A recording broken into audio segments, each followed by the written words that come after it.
शासनपति प्रभु महावीर स्वामी को हम वंदन करते हैं। सभी गुरु भगवंतों को तिकोतों के पाठ से वंदन करते हैं। श्रद्धावान भाई और बहनों, आपके अंदर विराजित आत्मा को माजलगांव से सुभाष कोठारी का सादर प्रणाम, सादर जय जय। उत्तराध्यायन सूत्र के 8वें वर्ग पर ये मेरा तीसरा वीडियो है। कल हम पहले गाथा का चिंतन किया था। पहले गाथा में सन कर्म, गुरु भगवंतों ने हम कर्म को देखे, लेकिन सन शब्द उन्होंने उस कर्म के पीछे दिया, यानी इसका मतलब क्या है? प्रभावशाली कर्म कौन सा?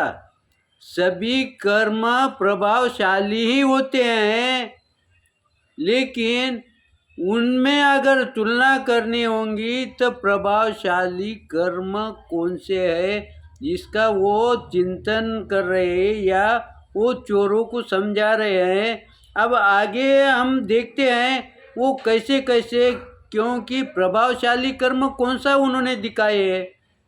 ये हमें कब ज्ञान होगा? जब जैसा जैसा हम आगे जाएंगे वैसे वैसे हमें उस कर्म के बारे में, जो प्रभावशाली कर्म है, इसकी मालूमात हमें इसलिए लेना कि हम उससे बच सके। इसीलिए गुरु भगवान क्या कहते हैं? अधुए असा संयमी संसारमी दुख पाउराये, किम नाम हो जा तम कम्मयम जैनाम दुर्गयम न गच्छेजा। विजयहीन तु पुव संजोगम न सिन्नेहम कहीं कुए जा। असिन्नेह सिन्नेह करीम दोष पोषेयी मुच्छेयी भिक्खु। भिक्खु यानी संत। गुरु भगवंत कहते हैं, किसे कर रहे हैं ये?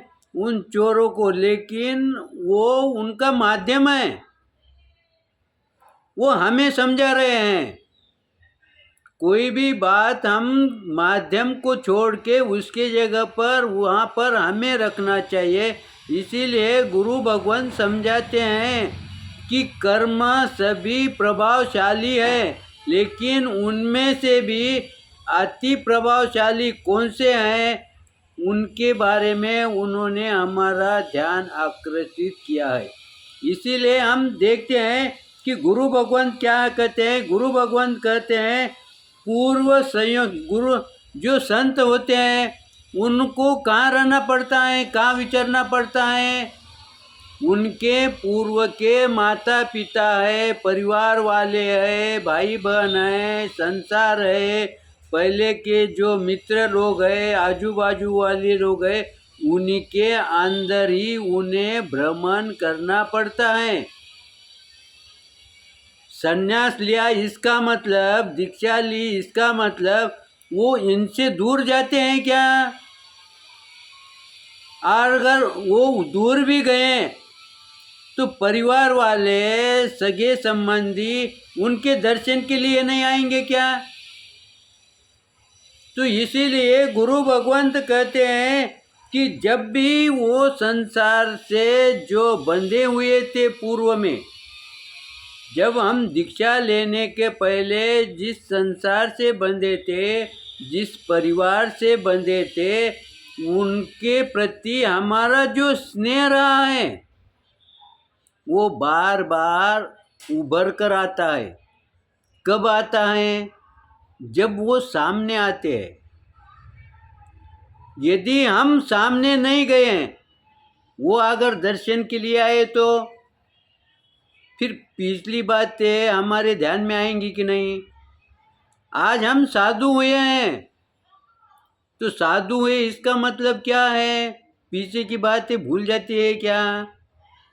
संयोग आता है, वैसा वातावरण मिलता है, उस समय वो बातें हमारे ध्यान में आती है। इसीलिए गुरु भगवंत कहते हैं, माता पिता सगे संबंधी जब भी पूर्व के सामने से आते हैं या हम सामने जाते हैं, तब वो स्नेह जागृत होता है, वो प्रेम जागृत होता है। तब वो गुरु भगवंत कहते हैं ये जो पूर्व का स्नेह जागृत हुआ है, इसे छोड़ दे, यानी छोड़ने का कैसा? अब छोड़ तो दिया है, दीक्षा ली है, लेकिन जब वो मन में आता है, ध्यान में आता है, पिछली घटना ध्यान में आती है, उस समय उस बात को गौण करो, उसको बाजू को सरकाओ, या दूसरे विचारों में हम परिवर्तित हो, हमारा मन को परिवर्तित करे। फिर ये बात जब गुरु भगवान कपिल मुनि समझाते हैं, इससे हमें लेना देना क्या है? वो उनकी बात हो गई है, इससे हमें लाभ, अगर हमें लाभ नहीं होता होगा तो फिर क्यों कथा करना है, क्यों सुनना है, क्यों अध्ययन करना है? गुरु भगवंत कहते हैं कि ऐसे ही यदि आप कोई समझो सामायिक में होंगे, कोई धार्मिक क्रिया में होंगे, कोई पोषद में होंगे, उस समय सामने कोई आएगा तो कभी कभी वो बात हमारे ध्यान में आती। ये हमारे अनुभव की बात बता रहे हैं गुरुदेव। ये हमारे रूटीन में आने वाली बात गुरुदेव समझाते हैं कि ये बात हमारे ध्यान में आएगी, तब क्या करना चाहिए हमने?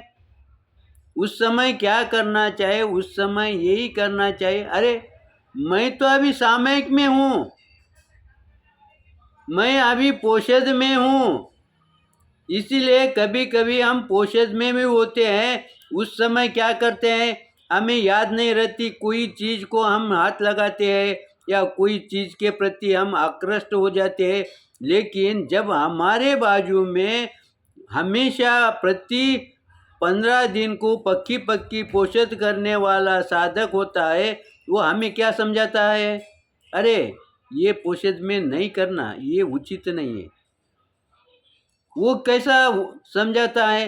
क्योंकि वो उस अनुभव में से वो चले हुआ होता है, वो सजग बना है।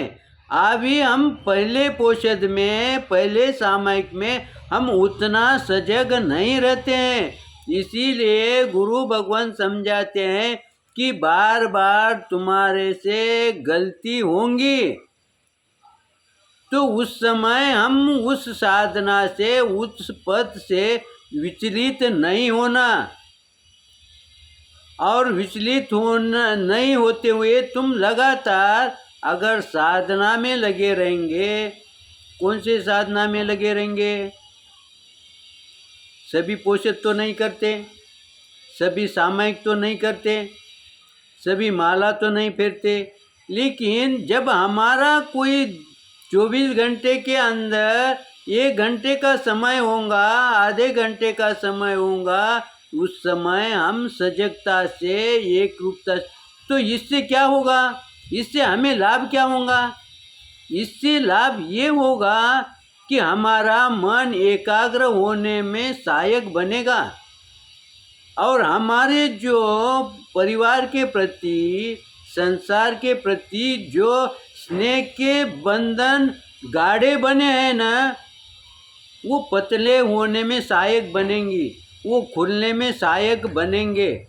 लेकिन पहले खुलेंगे नहीं, पहले उसे पतला करना पड़ेगा तो वो खुलेंगे। और जैसा जैसा हमारी सजगता, क्योंकि इस बात से हमारे साधना में सजगता आएगी, और जब साधना में सजगता आएगी, शुरू में हमें कठिनाई महसूस होंगी, इसीलिए गुरु भगवान इस गाथा के माध्यम से ये समझाते हैं कि तुम प्रतिवर्ष अंतगढ़ पढ़ते हो, उत्तराध्यायन सूत्र पढ़ते हो, लेकिन कल जो पढ़ा वही पाठ आज पढ़ा तो उसमें सुधार होना चाहिए, उसके अर्थ में, समझ में हमारी सुधार आना चाहिए, ताकि क्या होगा, हमारा मन एकाग्र होगा। जब मन एकाग्र होगा तब हमारी साधना सही दिशा में चलेगी, तो हमारे शास्त्र में पुण्य श्रावक का नाम आता है। क्यों नाम आता है? उसकी सामायिक यानी वो प्रतिपल सामायिक के दोष रहित व्यवहार करता था, वो हमेशा सजग रहता था, इसीलिए उसकी सामायिक की गिनती होती थी।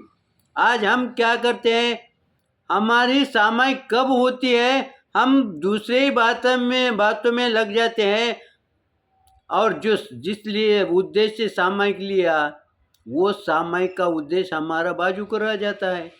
इसीलिए गुरु भगवंतों ने हमारा मन एकाग्र करने के लिए इस गाथा के अंदर समझाया है कि पूर्व के तुम्हारे कर्म अनुभव जागृत होंगे, उस समय तुम साधना से विचलित नहीं होना चाहिए।